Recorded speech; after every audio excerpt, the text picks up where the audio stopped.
Saudara, harapan Indonesia untuk meraih medali emas dari cabang olahraga bulu tangkis masih terbuka setelah tunggal putri Gregoria Mariska Tanjung berhasil maju ke semifinal setelah mengalahkan Ratchanok Intanon dari Thailand. Ini menjadi pertemuan ke-11 antara Gregoria dan Intanon. Gregoria baru menang 2 kali. Gregoria menang 2 set langsung. Di set pertama, Gregoria bermain ketat dan akhirnya unggul 25-23. Sementara di set kedua menang 21-9. Di semifinal, Gregoria akan bertemu pebulu tangkis Korea Selatan An Se-young.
Di semifinal, Gregoria bakal ditantang An Se-young.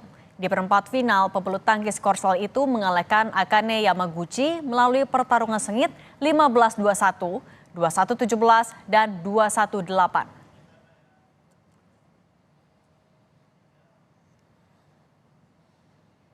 Gregoria Mariska Tanjung jadi satu-satunya harapan Indonesia untuk meraih medali emas dari cabang olahraga bulu tangkis.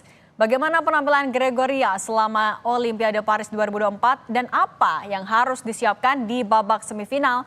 Kami akan bahas bersama juru bicara tim ad hoc PBSI yang juga mantan pebulu tangkis tunggal putri Yuni Kartika. Mbak Yuni, selamat sore. Sore Mbak Cindy. Mbak Yuni, kemarin kita bahas ya apa yang harus disiapkan Grego adalah mental, kemudian ketenangan, selain juga dengan strategi. Kalau Anda lihat kemarin penampilannya, siang ini maksudnya, seperti apa?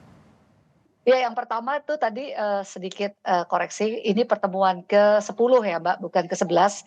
Dan di mana memang di 8 kali pertemuan Grego kalah, 1 kali pertemuan terakhir justru Grego yang menang. Dan hari ini dia tampil sangat luar biasa.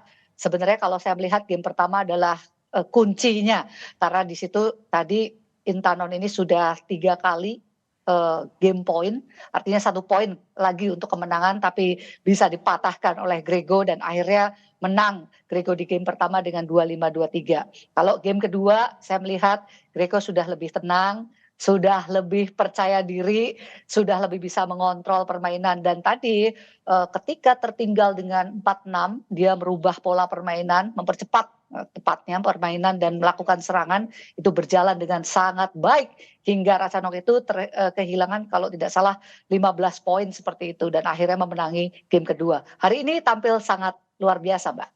Oke, lawan An Se-young juga kan catatannya belum pernah menang dalam duel nih. Tapi apakah dengan modal ya percaya diri, ketenangan seperti tadi, membuka peluang besar agar bisa menang di semifinal? Iya, selalu ada harapan kalau kita bicara Olimpiade, karena Olimpiade ini masalahnya bukan hanya teknik dan fisik, tapi ada masalah non teknis di sana.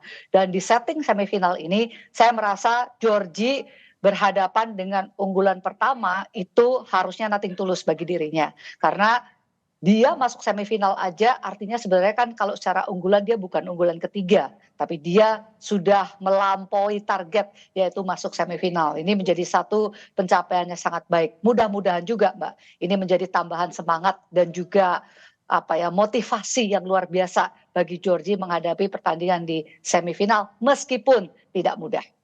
Oke, kalau Mbak Yuni melihatnya tapi pertandingan Grego hari ini dengan yang sebelum-sebelumnya apa yang beda? Apakah memang semakin matang Gregonya atau ya tadi mentalnya semakin percaya diri atau apa Mbak Yuni? Yang jelas 2 kali pertemuan, dia punya 2 poin setting, dia bisa melewati semuanya dengan baik, dengan kemenangan. Dan ini berarti secara mental dia sangat teruji. Kemudian di setiap pertandingan olimpiade, dia sudah bisa mempersiapkan dirinya dengan sangat baik secara mental, pikiran, fokus. Karena sebenarnya pertandingannya di area-area situ tuh Mbak ya, pertandingan olimpiade ini non teknisnya cukup mengganggu besar gitu. Tapi Georgie bisa melewati dengan baik di 2 pertandingan sebelumnya. Ini modal yang luar biasa. Oke, melawan Korea Selatan nanti lawan An Se-young, apa yang harus dijadikan fokus oleh Grego nantinya? Yang jelas dia harus lebih sabar karena secara coverage lapangan dalam arti defense, ini kan Georgie bola-bola atasnya ini bola-bola serangannya sangat baik, tapi defense dari An Se-young juga nggak kalah baik. Jadi dia harus sabar yang pertama. Kalau belum dapat momentum serangan enak, jangan buru-buru menyerang karena ini akan menjadi fatal nanti kalau defense An Se-young bagus dan ini menyulitkan malah posisi Georgie. Itu yang harus dia pahami. Kedua, siap main capek Mbak kalau lawan An Se-young karena dia ulet dan dia cukup sabar menghadapi lawan-lawannya. Jadi dia harus siap capek lah gitu untuk menghadapi pertandingan dengan An Se-young. Oke, artinya yang harus diwaspadai oleh Grego adalah defense-nya dari An Se-young ya? Iya, dan juga permainan rally-nya ini bukan cuma rally, tapi dia punya penempatan bola ini jauh dari lawannya. Dia harus melarikan lawannya ini sangat baik itu Mbak. Jadi dia harus siap dengan coverage lapangannya juga. Kalaupun tidak mau melakukan serangan terlebih dahulu. Oke, Mbak Yuni ini kemarin sudah kita bahas, tapi Grego kan saat ini sudah melaju lebih tinggi lagi di babak semifinal. Bagaimana menjaga motivasi dan juga menjaga mental Grego sebagai satu-satunya wakil Indonesia di cabang olahraga bulu tangkis? Ya, kalau saya sih sudah melihat 2 kali tes ya untuk Grego. Sebenarnya dia tahu bahwa dia yang harus membawa nama Indonesia satu-satunya di cabur badminton sekarang ini. Jadi dia sadar posisi itu, tapi dia bisa bermain dengan lepas di lapangan. Saya kira ini 2 ujian yang sudah dia lalui dengan sangat baik. Menghadapi An Se-young, posisinya sedikit berbeda Mbak, karena dia tahu dia belum pernah belum menang gitu ya lawan An Se-young. Jadi ini motivasi yang lebih malah nothing tulus malah menurut saya untuk bisa memberikan perlawanan yang terbaik atau maksimal di babak semifinal. Oke, terakhir juga Mbak Yuni, artinya evaluasi lagi apa yang bisa sama-sama kita pelajari dari Grego jadi satu-satunya wakil di Indonesia di cabur bulu tangkis, evaluasinya? Ya tentu cabur-cabur lain yang memang sudah ada targetnya akan dievaluasi sesuai dengan pencapaiannya dan kekurangannya ada di mana. Tapi kalau untuk tunggal putri ini pencapaian yang justru lebih daripada yang ditargetkan kan seperti itu Mbak. Jadi setiap sektor akan dievaluasi sesuai dengan target atau pencapaian yang harus dicapai sebenarnya di dalam planning awal tim bulu tangkis Indonesia. Oke, baik. Tentu harapannya Grego bisa menang terus ya, membawa emas untuk Indonesia. Amin. Amin. Terima kasih Mbak Yuni Kartika. Sehat selalu. Sama-sama Mbak Cindy. Iya, sama-sama.